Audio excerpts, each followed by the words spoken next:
가운데서 우리 함께 하나님을 예배하도록 하겠습니다. 하나님의 특별함은 죄인을 은혜로 구원한다는 것입니다. 누가복음 15장이 소개하는 두 아들의 비유를 보면 아버지는 자신의 재산을 먼 나라에서 탕진한 둘째 아들이 돌아왔을 때 달려가서 그를 안아줬습니다. 오랜 굶주림으로 얼굴이 상하고 옷은 더러워졌으며 몸에는 냄새가 났지만 그것들은 아버지에게 중요하지 않았습니다. 사랑하는 아들이 돌아왔다는 사실만이 중요했습니다. 하나님도 마찬가지입니다. 하나님은 우리의 어떠함과 상관없이 우리가 돌아오는 것만을 원하십니다. 우리가 어떻게 생겼고 어떤 옷을 입으며 어떠한 삶을 살았는지는 중요하지 않습니다.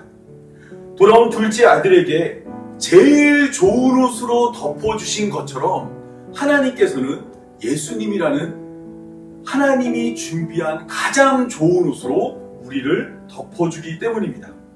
이 놀라운 은혜와 사랑으로 우리 같은 죄인도 하나님의 자녀로 부르신 거룩한 하나님의 아버지를 영과 진리로 다 함께 예배하겠습니다. 제가 기도하겠습니다. 거룩하신 아버지 하나님, 세상에서 가장 큰 사랑과 은혜로 우리를 사랑하는 하나님이 우리의 아버지가 되어주시니 감사합니다. 아들을 사랑함이 크고 광대하여 자신의 생명마저 우리에게 허락하신 은혜로 교회로 부름받은 성도가 되었습니다. 이러한 은혜를 영과 진리 되신 예수 그리스도로 예배하길 원합니다. 예배하는 이 시간, 하늘에는 영광, 땅에는 은혜 충만한 시간 되게 하여 주옵소서. 거룩하신 우리 구주 예수님의 이름으로 기도합니다. 아멘. 이사야 6장과 요한계시록 4장을 보면 하나님 나라의 찬양이 나옵니다. 거길 보면 밤낮으로 천사들이 하나님을 향해서 거룩하다 거룩하다 거룩하다 찬양을 합니다. 우리도 이와 같은 찬양을 이 땅 가운데서 하나님께 올려드리는 시간이 되기를 바랍니다. 우리 다 같이 찬송가 8장 거룩 거룩 거룩 전능하신 주님 함께 찬양하겠습니다.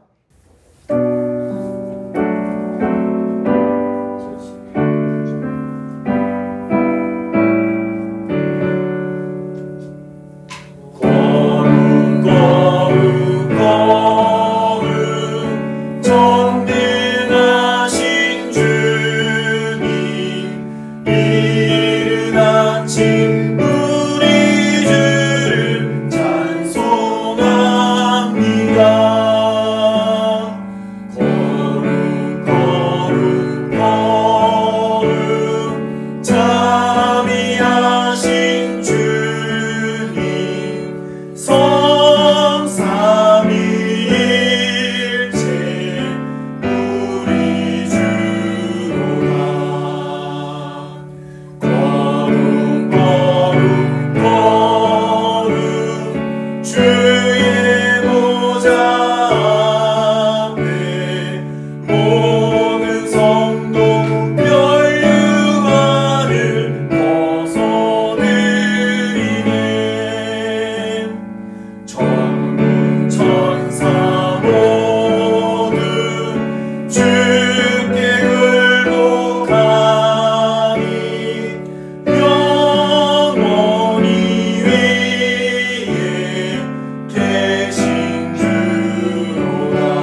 구원하심을 소리 높여 찬양하는 교독문 42번 시편 98편 함께 교독하도록 하겠습니다. 새 노래로 여호와께 찬송하라. 그는 기이한 일을 행하사 그의 오른손과 거룩한 발로 자기를 위하여 구원을 베푸셨음이로다. 여호와께서 그의 구원하심을 알게 하시며 그의 공의를 문 나라의 목전에서 명백히 나타내셨더라. 그가 이스라엘의 집에 베푸신 인자와 성실을 기억하셨으므로 땅 끝까지 이르는 모든 것이 우리 하나님의 구원을 보았도다. 온 땅이여 여호와께 즐거이 소리칠지어다. 소리내어 즐겁게 노래하며 찬송할지어다. 수금으로 여호와를 노래하라. 수금과 음성으로 노래할지어다. 나팔과 호각 소리로 왕이신 여호와 앞에 즐겁게 소리칠지어다. 바다와 거기 충만한 것과 세계와 그 중에 거주하는 자는 다 외칠지어다. 우리 다 같이 읽겠습니다. 여호와 앞에서 큰 물은 박수할지어다. 사랑이 함께 즐겁게 노래할지어다. 아멘. 네, 찬송가 310장 하나님의 은혜로 함께 찬양하도록 하겠습니다.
제가 기도하도록 하겠습니다.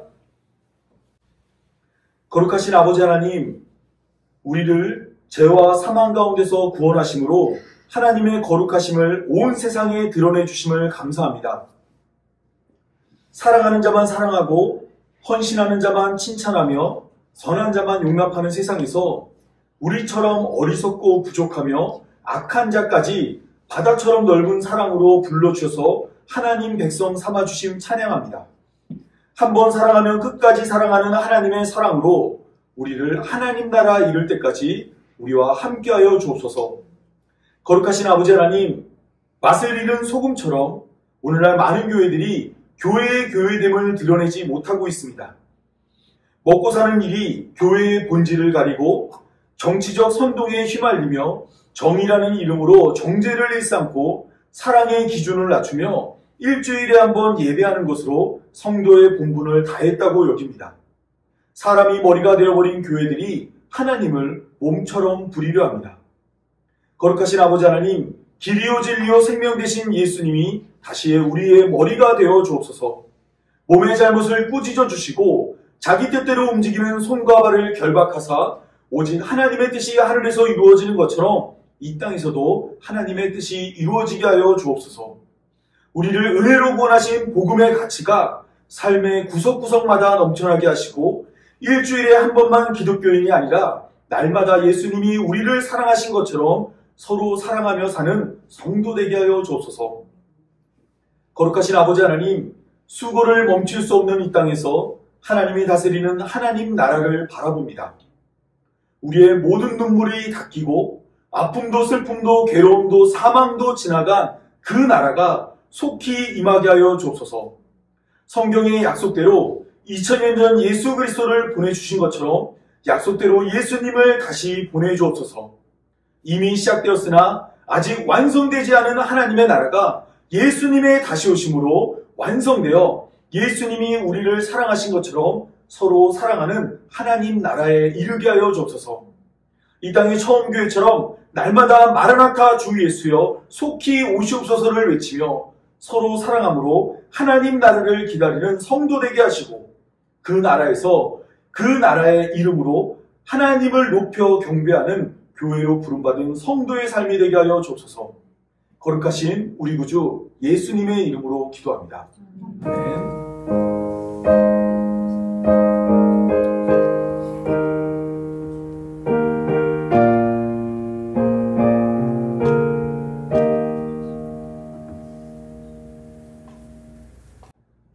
다 함께 하나님 말씀 보도록 하겠습니다.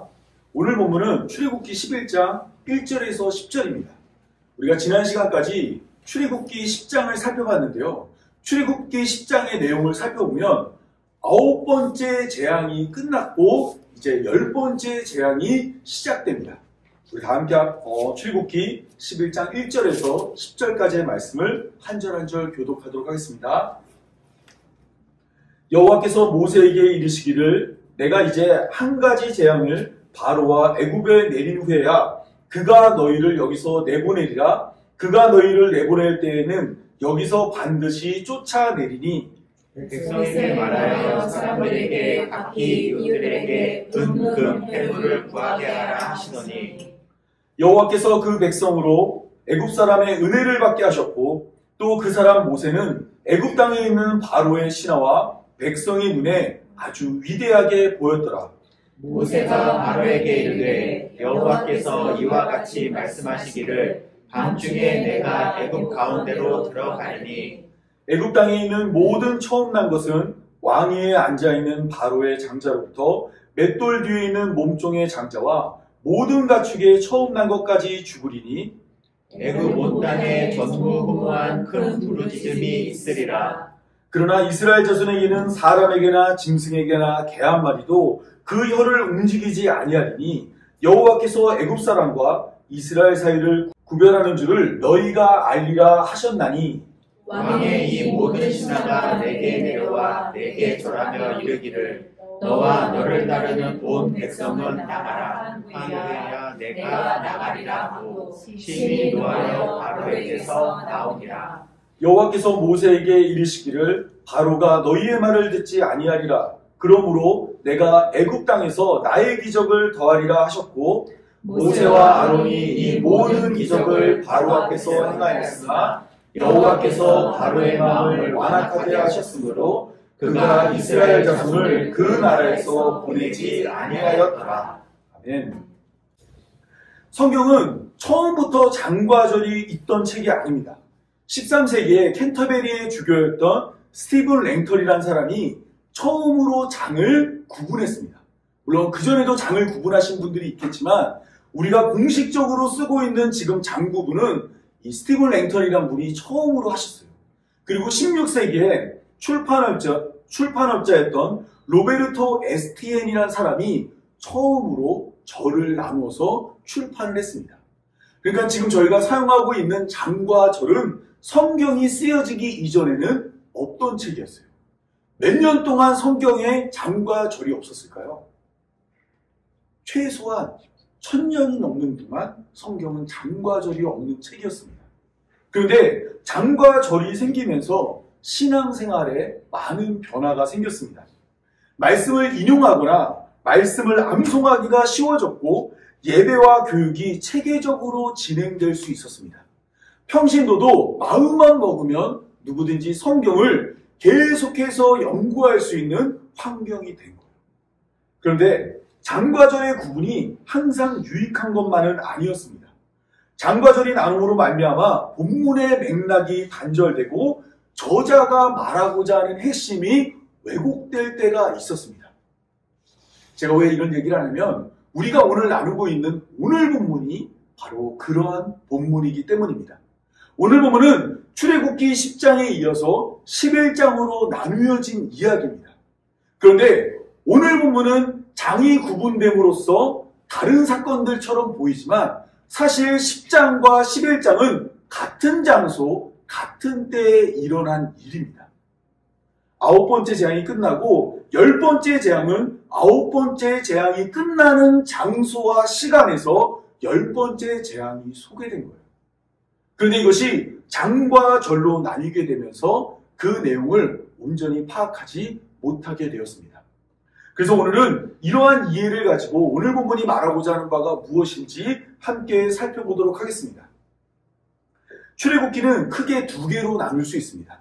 1장부터 40장으로 이루어진 출애굽기는 애굽을 나가기 전의 이야기와 애굽을 나간 후의 이야기로 나눌 수 있어요. 오늘 본문은 애굽을 나가기 전에 마지막 이야기가 시작되는 출발점입니다. 하나님은 애굽에 10가지 재앙을 내린 후에 이스라엘 백성들을 애굽에서 건져내는데 10번째 재앙은 장자가 죽는 재앙으로 오늘 본문에서 모세는 애굽의 바로에게 장자가 죽을 것이라는 예고를 말하고 있습니다. 오늘 본문은 크게 세 개로 나눌 수 있습니다.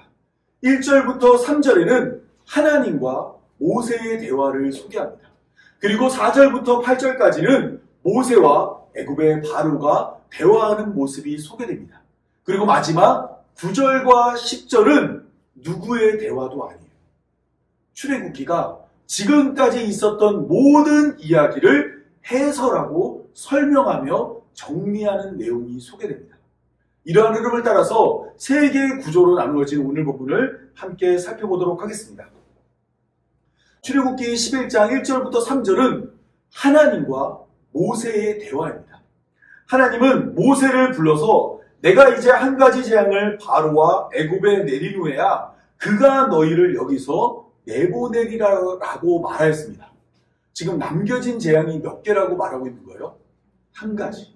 이것은 무엇을 말하고 있냐면 이제 최종적인 하나님의 심판이 시작될 것을 말하고 있는 것입니다.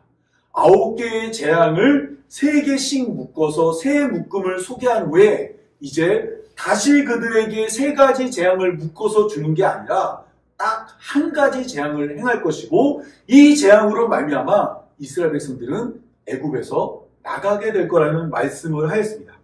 이때 하나님은 한 가지 재앙을 행한다는 말을 했는데 여기서 재앙으로 번역된 단어는 히브리어로 네가라는 단어입니다. 이 단어는 원래 만지다, 접촉하다라는 단어입니다. 레위기에서는 이 단어를 나병으로 번역하기도 합니다. 하나님께서 직접 애굽을 만지거나 닿아서 애굽을 심판하겠다고 말했습니다. 10번째 재앙은 하나님이 친히 애굽을 심판하는 재앙입니다. 그래서 저희가 다음 시간에 살펴볼 재앙을 보면 하나님께서 직접 애굽 가운데 나타나서 그들을 심판하십니다. 그리고 하나님은 이스라엘 백성들이 애굽에서 나갈 때 애굽 사람들이 어떻게 이스라엘 백성들을 내보내냐면 그가 너희를 내보낼 때에는 여기서 반드시 다 쫓아내리라라고 이야기했습니다. 이스라엘 백성들이 애굽 사람들에게 간청하고 부탁해서 허락받아서 애굽을 나가는 게 아니라 애굽 사람들이 제발 여기서 나가줬으면 좋겠다. 너희가 나가야지 우리가 산다라고 오히려 이스라엘 백성들에게 간청해서 이스라엘 백성들이 애굽을 나가게 될 것이라고 말하고 있는 것입니다. 그리고 2절 말씀을 보면 백성에게 말하여 사람들에게 각기 이웃들에게 은금 패물을 구하게 하라 말씀하였습니다. 하나님은 모세에게 이스라엘 백성들은 이제 그들의 이웃 애굽 사람들에게 은금 패물을 구하게 하라고 이야기했어요. 여기서 구하다라는 말은 단순히 나에게 무엇을 주십시오라고 구걸하는 것이 아닙니다. 히브리어로 이 단어를 살펴보면 이 단어는 청구하다라는 단어예요. 전쟁이 끝났을 때 전쟁의 배상금을 요구하는 것처럼 이스라엘 백성들은 애굽 사람들에게 은금 패물을 달라고 말한 후에 그것을 받아서 애굽을 나올 것이라고 하나님이 말씀하였습니다. 여러분, 그렇다면 이스라엘 백성들은 애굽 사람들에게 무엇을 받은 거죠? 호의를 받은 겁니다. 하나님은 이어지는 말씀을 통해서 여호와께서 그 백성으로 애굽 사람의 은혜를 받게 하셨고라고 되어 있는데 여기서 말하는 은혜는 우리가 잘 알고 있는 헤세드라는 그런 단어가 아니라 어떤 단어이냐면 헨이라는 단어인데 호의를 이야기하고 있습니다. 애굽 사람들이 이전에는 이스라엘 백성들을 좋게 보지 않았어요. 왜 좋게 보지 않았을까요? 창세기 말씀을 보면 애굽 사람들은 목축하는 자를 가증히 여겼거든요. 이스라엘 백성들이 목축을 하고 있었기 때문에 이스라엘 백성들에 대해서 좋은 느낌을 가지고 있지 않았습니다. 그런데 이스라엘 백성들을 애굽에서 내보내지 않음으로 말미암아 애굽에 계속해서 재앙이 이루어지니까 이제는 애굽 사람들이 이스라엘 백성들에게 호의를 베풀게 된 거예요. 그 호의가 뭐냐면 은금 패물을 주어서 제발 애굽에서 나가게 해달라고 요구하는 것입니다. 또한 오늘 본문은 모세 역시 애굽 땅에 있는 바로의 신하와 백성의 눈에 아주 위대하게 보였다고 말합니다. 잘 보시면 누가 모세를 위대하게 보았어요? 네, 바로의 신하와 백성들이죠. 그러면 바로는 모세를 어떻게 생각했을까요? 출애굽기 10장 마지막을 보면 애굽의 바로는 모세에게 이런 말을 합니다. 다시 한번 나랑 마주치면 내가 반드시 너를 죽일 거라 그랬어요. 그런데 모세는 지금 바로에게 무엇을 말하고 있냐면 너는 지금 나를 죽이려 하지만 너의 신하와 너의 백성들은 나를 위대하게 보게 될 거라고 하나님이 모세에게 말해주고 있는 겁니다. 모세는 이전에는 애굽 사람들의 눈에 하찮은 사람처럼 보였을지 모르지만 10가지 재앙이 거듭해서 나타나므로 모세는 바로의 신하와 백성들에게 위대한 사람으로 보이게 돼요.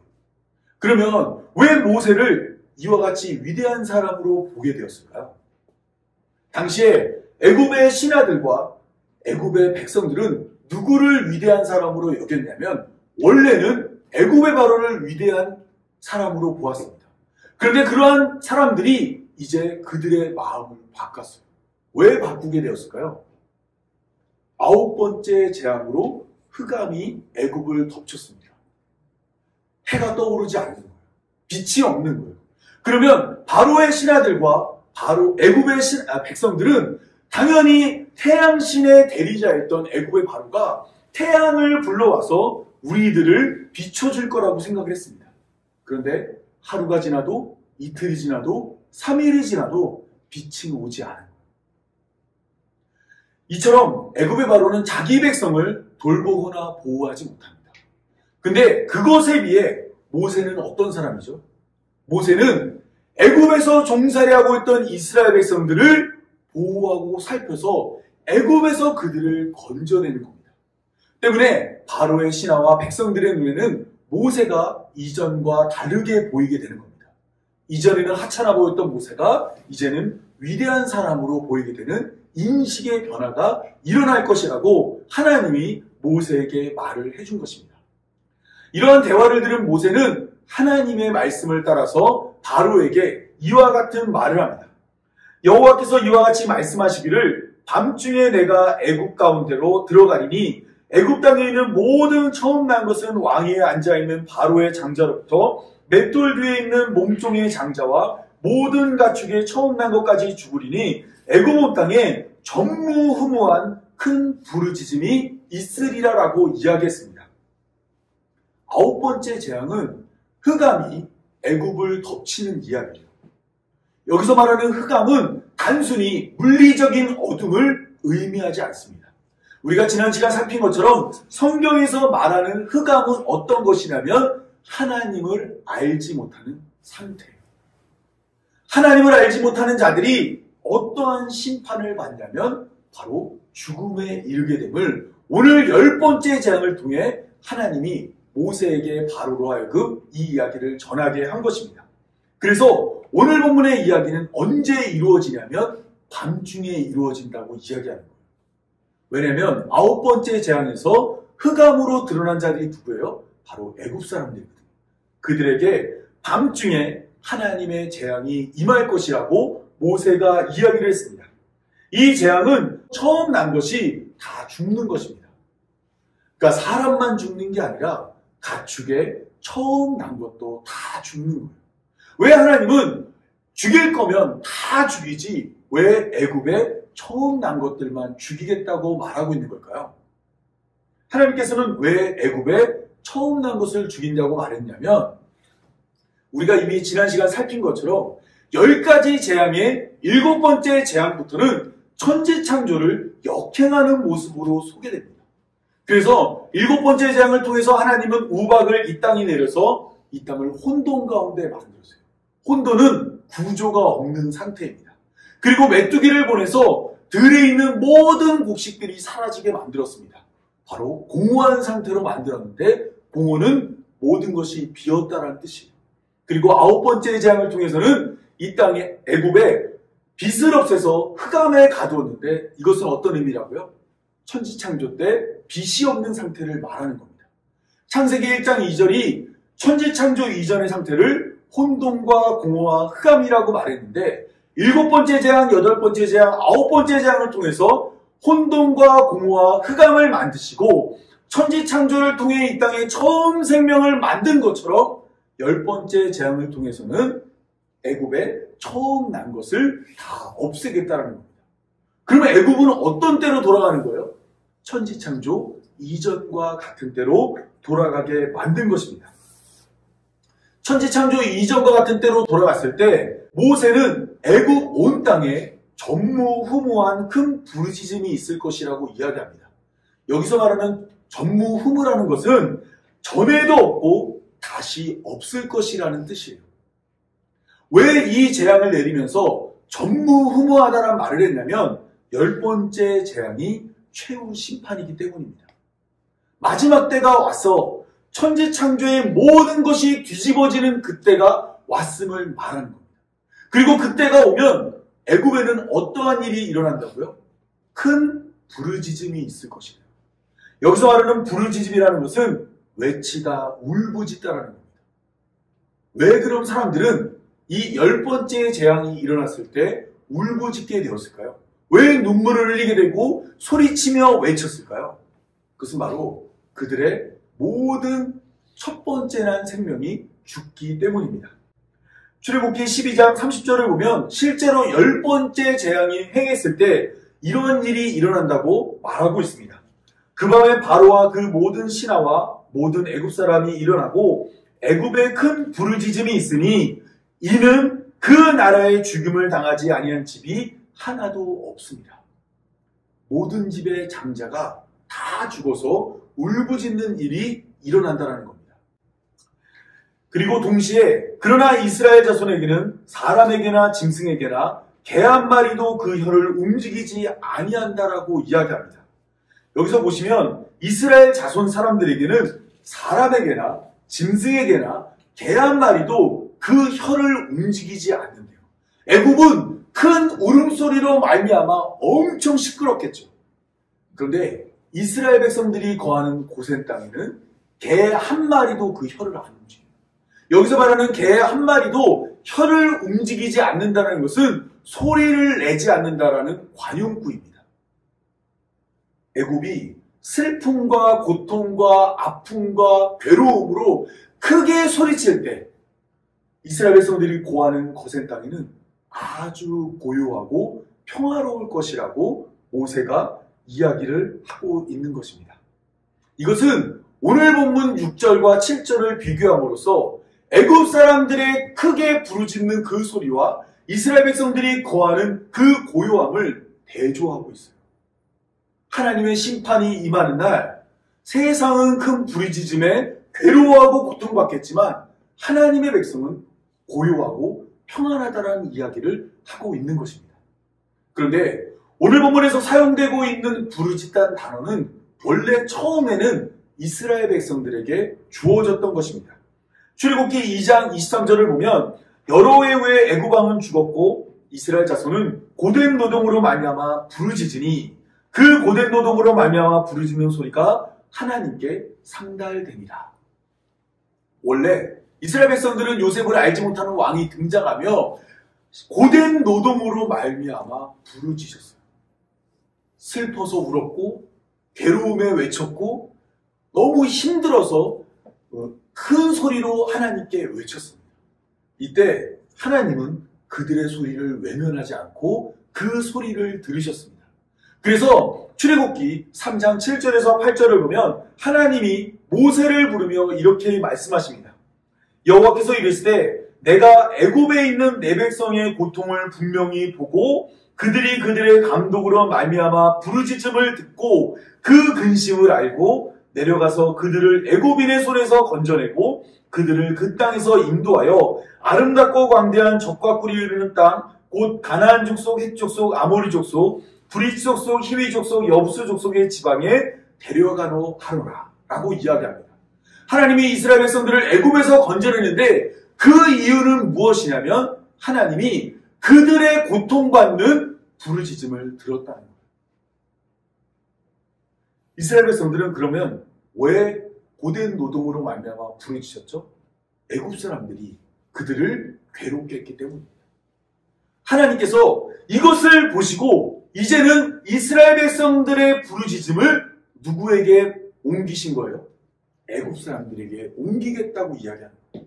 그리고 이스라엘 백성들은 이전에는 고통받는 부르짖음 가운데 있었지만 그들에게는 평안을 허락하겠다고 이야기하는 겁니다. 여러분, 지금 우리는 이 땅 가운데서 애굽과 같은 곳에 살고 있습니다. 때문에 오늘 이 땅에서의 삶은 결코 평안할 수가 없어요.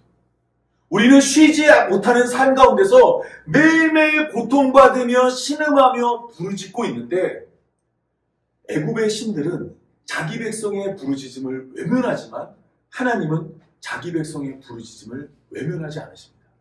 그리고 그 부르짖음을 들으시고 우리를 괴롭게 한 자들에게 이 부르짖음을 전가하여 우리를 구원하여 주십니다. 그리고 이것이 바로 10번째 재앙으로 나타납니다.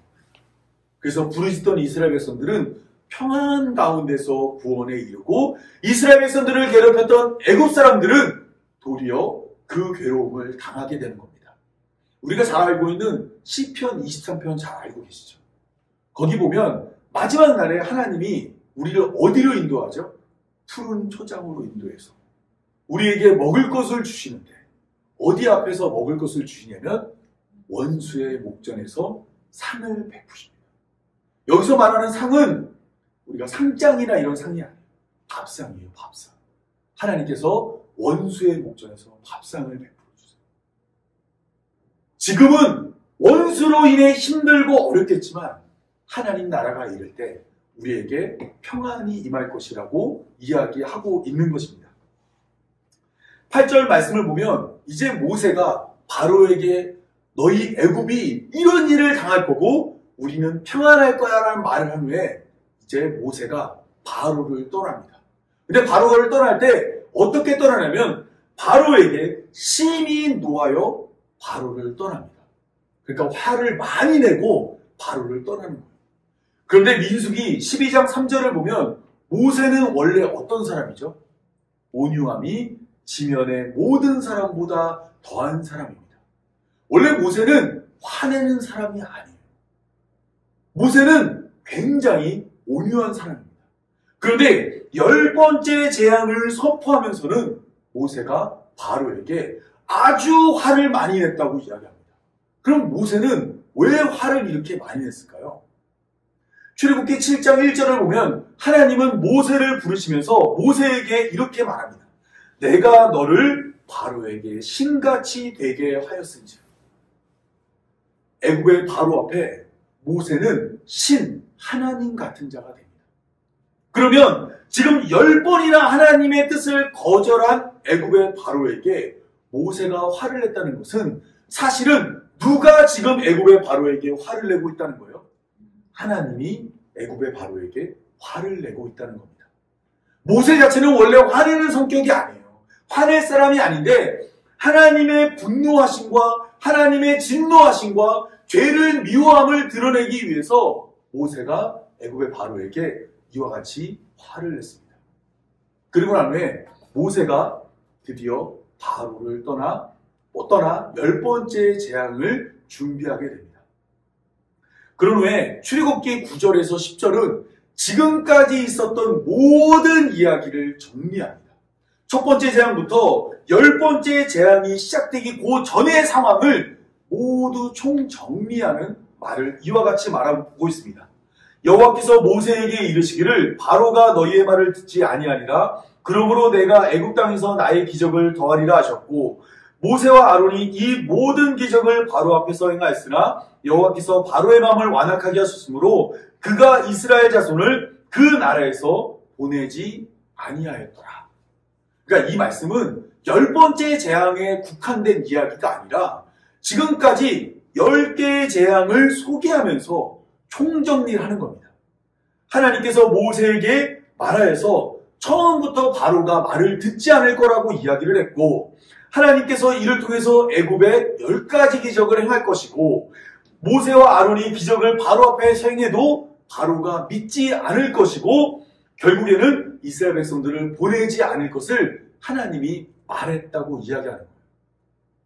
여기서 중요한 것은 처음부터 끝까지 이 10가지 재앙, 이 모든 것을 주장하고 있는 분이 누구라고 말하고 있는 거예요? 하나님이 하고 있다고 말하는 겁니다. 그래서 여호와께서 모세에게 이르기를 내가 애굽 땅에서 나의 기적을 더하리라. 여호와께서 바로의 마음을 완악하게 하셨다라고 이야기하는 겁니다.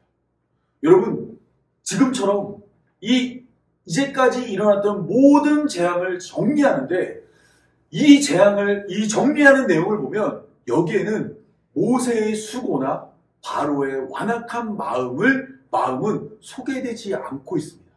잘 보시면 모세는 하나님의 명령에 순종해서 지금까지 9번이나 애굽의 바로를 찾아갔습니다. 애굽의 바로를 찾아가는 것이 쉬웠을까요? 어려웠을까요? 엄청 어렵죠. 왜냐하면 애굽의 바로가 마음만 먹으면 언제든지 모세를 죽일 수 있잖아요. 그리고 모세가 그의 나이 40세에 바로가 무서워서 도망쳤던 겁쟁이였어요. 그런데 하나님이 모세를 바로에게 보내서 모세가 순종해서 바로 앞에 갔는데 출애굽기는 모세의 공로를 단 하나도 인정하지 않습니다. 모세의 역할이 아예 드러나지가 않아요. 또한 여기에는 바로가 스스로의 마음을 완악하게 한 것을 소개하지 않습니다. 우리가 첫 번째 재앙부터 5번째 재앙까지는 애굽의 바로가 자신의 마음을 스스로 완악하게 한 것을 보았어요. 그런데 출애굽기는 이것을 정리하면서 바로가 스스로 마음을 완악하게 한 것을 소개하지 않아요. 하나님께서 그 마음을 주장하사 바로의 마음을 완악하게 했다고 말하고 있습니다. 왜 이러한 표현을 하고 있을까요? 10가지 재앙과 이스라엘 백성들이 애굽에서 나가는 것은 처음부터 끝까지 다 누가 하신다는 거예요? 하나님이 하신다는 것을 말하고 싶은 거예요. 그래서 이를 위해서 모세의 역할과 바로의 역할을 제외한 겁니다. 이 모든 것은 여호와 하나님이 하신다는 거예요. 이 역사 가운데 모든 것을 결정하고 자기가 뜻을 정하고 한 것은 사람처럼 보이지만 그 모든 것은 결국에는 그 위에 하나님이 계시다라는 겁니다. 우리가 잘 알고 있는 잠언 16장 9절을 보면 사람이 마음으로 자기 길을 계획할지라도 그의 걸음을 인도하는 이는 여호와라고 이야기합니다. 오늘 우리가 이 자리 가운데 서 있고 또한 우리가 어떠한 선택을 하더라도 그 모든 선택 뒤에는 누가 계시다는 거예요? 하나님이 계시다는 거예요.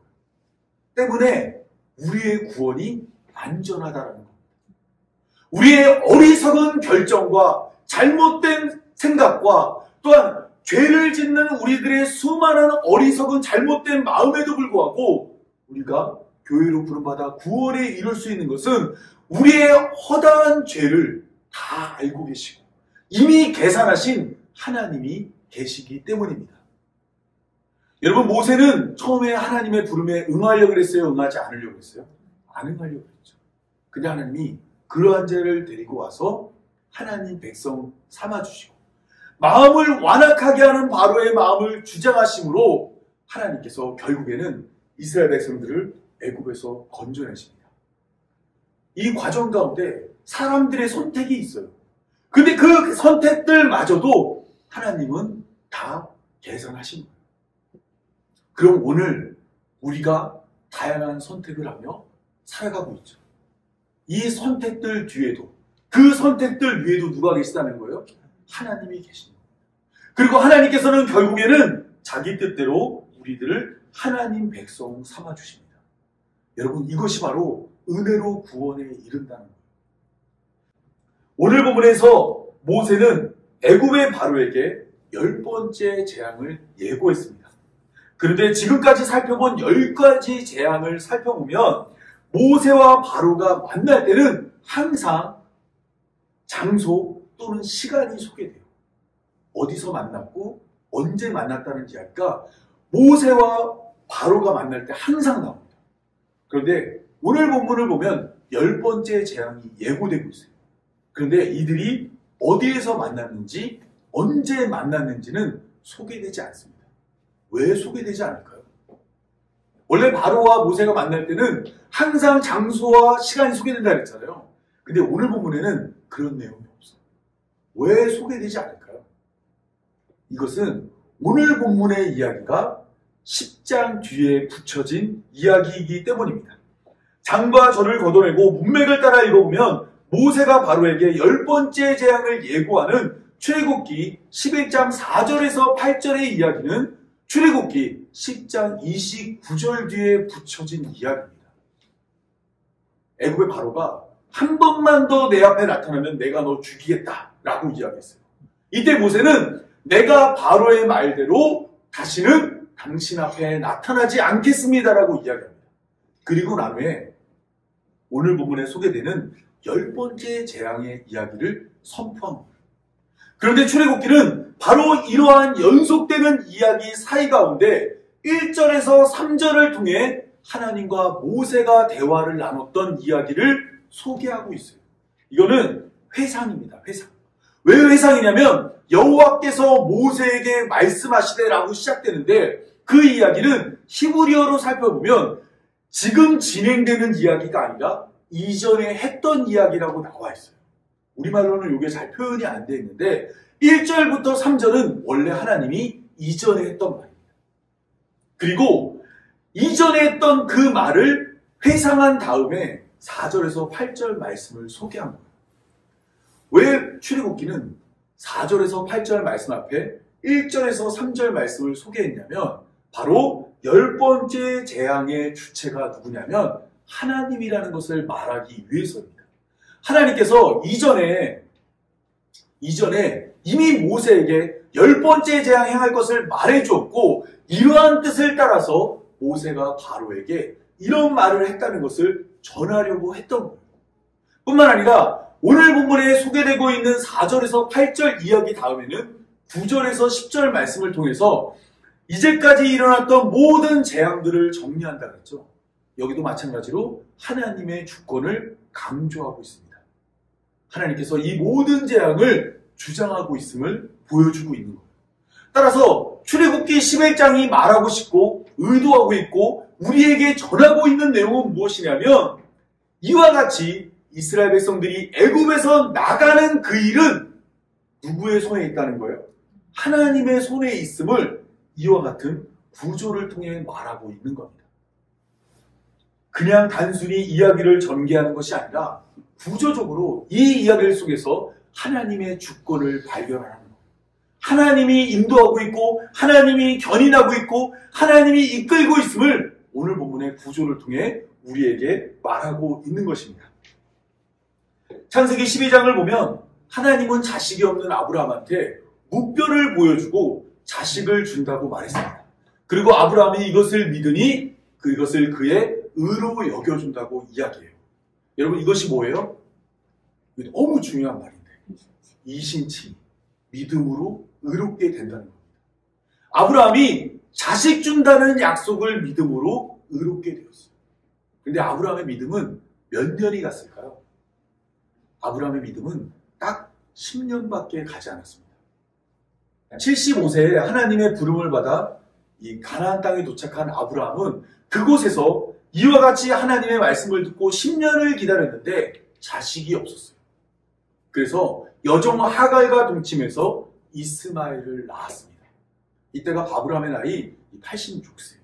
10년 만에 아브라함의 믿음이 그 한계를 드러냈습니다. 여러분, 그렇다면 아브라함은 하나님이 자식 준다고 했었을 때 믿었잖아요. 그 약속을 기억하고 있었을까요? 아브라함의 나이 99세에 하나님이 아브라함에게 나타나서 이와 같이 말합니다. 내년 이맘때에 너에게 아들이 있을 것이라.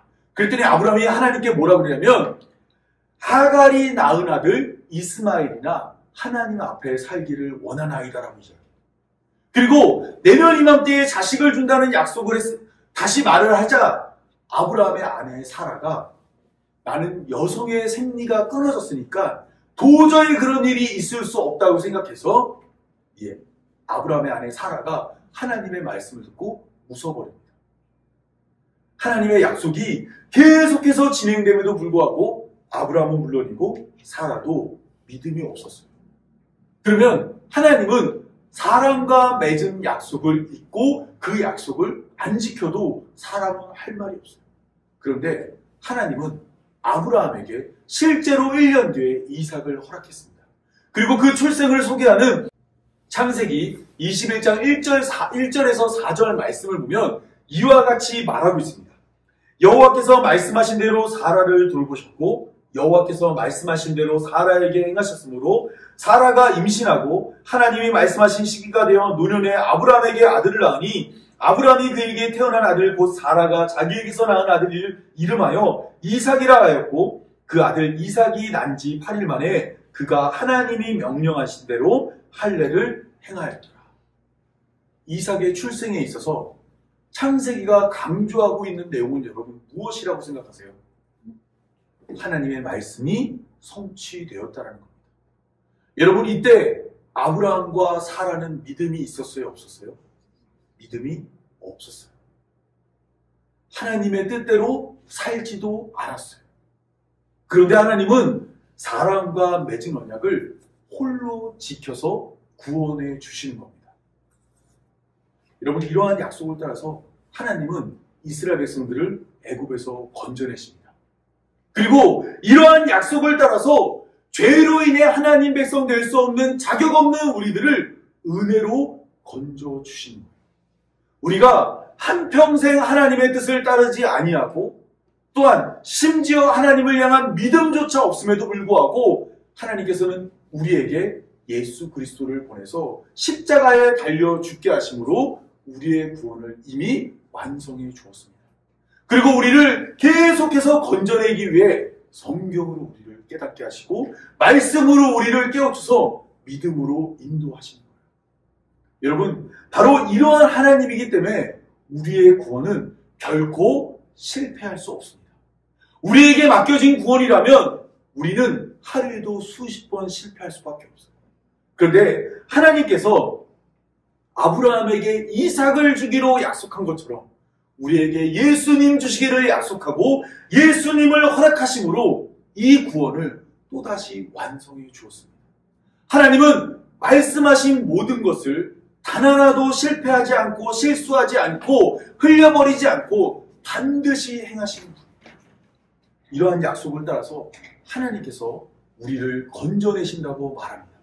그리고 이 약속이 누구에게 행하였냐면 세상 수많은 사람들 가운데서 자격 없고 부족하고 하나님 말씀도 잘 안 따르는 우리에게 향한 겁니다. 마치 우리가 고센에 살고 있는 이스라엘 백성들처럼 아무것도 한 것이 없음에도 하나님의 구원이 우리를 향한 겁니다. 이게 뭐예요? 바로 복입니다. 이것이 진짜 복입니다. 이것이 정말 우리를 구원하는 하나님의 은혜입니다. 여러분, 이 은혜를 붙들고 살아가는 성도 여러분이 되었으면 좋겠습니다. 성경은 성경대로 예수님을 보내주고 성경대로 예수님이 오셨죠. 그리고 예수님이 올라가시면서 뭐라고 말씀하셨죠? 올라간 말씀 그대로 다시 오시겠다. 여러분, 이 약속을 믿음으로 예수님의 다시 오심으로 완성될 그 하나님 나라를 바라보며 살아가는 교회로 부름받은 성도의 삶이 되기 바라며 제가 기도함으로 오늘 말씀 맺겠습니다. 신실하고 진실하신 하나님, 거짓 없는 하나님의 말씀을 따라 우리의 구원이 하나님의 손에 있음을 믿습니다. 우리와 같은 죄인도 구원하는 하나님의 은혜를 의지하여 감히 바랄 수 없는 하나님 나라를 바라보며 소망하며 기다립니다. 오직 은혜만이 우리를 하나님 나라로 인도함을 믿사오니 태산보다 큰 은혜로 우리의 삶을 덮어 하나님 나라에 이르게 하여 주옵소서. 반드시 구원하는 하나님을 의지하오니 환난을 당하나 감대하게 하시고 이미 이기신 예수님 안에서 세상이 줄 수 없고 알 수 없는 구원의 평안을 누리게 하여 주옵소서. 거룩하시는 우리 구주 예수님의 이름으로 기도합니다. 아멘. 주어진 말씀이 어떤 내용인지 아시겠죠?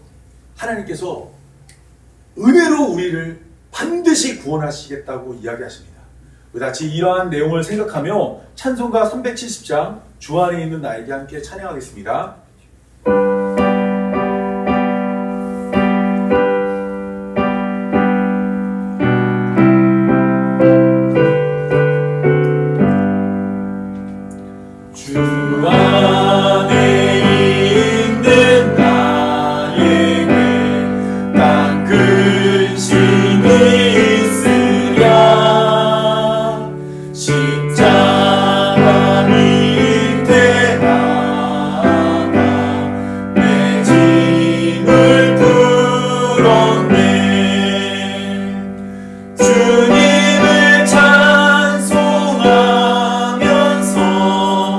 할렐루야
제가 축도함으로 오늘 예배 마치겠습니다. 이제는 우리 구주 예수님의 은혜와 거룩하신 하나님의 아버지의 사랑과 우리를 깨닫게 하시는 성령의 인도함이 우리와 같은 죄인도 은혜로 구원하는 하나님을 믿음으로 다시 오실 예수님을 기다리는 모든 성도들과 영원토록 함께하길 간절히 축원하옵나이다.